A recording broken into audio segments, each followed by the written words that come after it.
বিকেলের মধ্যেই স্পিকারের কাছে পদত্যাগপত্র পাঠাতে পারেন রাষ্ট্রপতি মোহাম্মদ শাহাবুদ্দিন। সফর সংক্ষিপ্ত করে স্পিকারের দেশে ফেরা রাষ্ট্রপতির পদত্যাগের সম্ভাবনাকে আরও জোরালো করেছে। দুপুরে নির্ধারিত সময়ের 2 দিন আগেই থাইল্যান্ড থেকে দেশে ফেরেন স্পিকার হাফিজউদ্দিন আহমেদ। এদিকে রাষ্ট্রপতির পদত্যাগ ইস্যুতে গুজবে কান না দিতে আহ্বান জানিয়েছেন বিএনপি মহাসচিব মির্জা ফখরুল।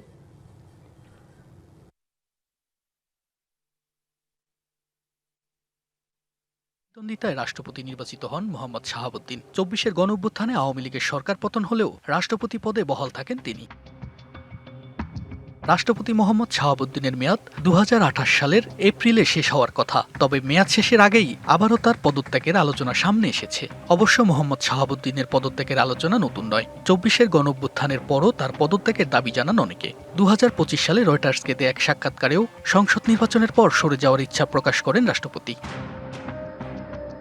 তবে এবার রাষ্ট্রপতির পদত্যাগের আলোচনা চলছে জোরে সোরেই, আর তারও জোরালো করছে তড়িঘড়ি করে স্পিকারের দেশে ফেরা। কারণ সংবিধান অনুযায়ী রাষ্ট্রপতি পদত্যাগের পর পরবর্তী রাষ্ট্রপতি নির্বাচন হওয়ার আগ পর্যন্ত রাষ্ট্রের সর্বোচ্চ দায়িত্ব পালন করবে স্পিকার। যদিও দেশে ফিরে হাফিজউদ্দিন আহমেদ বলেন, রাষ্ট্রপতির পদত্যাগের বিষয়ে কিছুই জানেন না তিনি।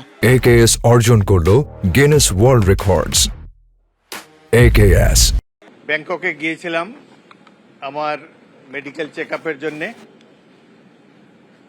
গতকাল আমার মেডিকেল চেকআপ শেষ হয়েছে, সেই কারণে আমি দেশে চলে এসেছি। আমি দেশের বাইরে ছিলাম, সুতরাং এখানে কে পদত্যাগ করলো কি করলো আমার কিছুই জানা নেই। এখন হয়তো জানতে পাবো, জানি না। যদি রাষ্ট্রপতি যদি পদত্যাগ করেন তাহলে স্পিকারের কাছে পদত্যাগ করবেন এবং আগামী 90 দিনের মধ্যে জাতীয় সংসদ একজন নতুন প্রেসিডেন্ট নির্বাচিত করবেন। এই হলো সংবিধানের পজিশন।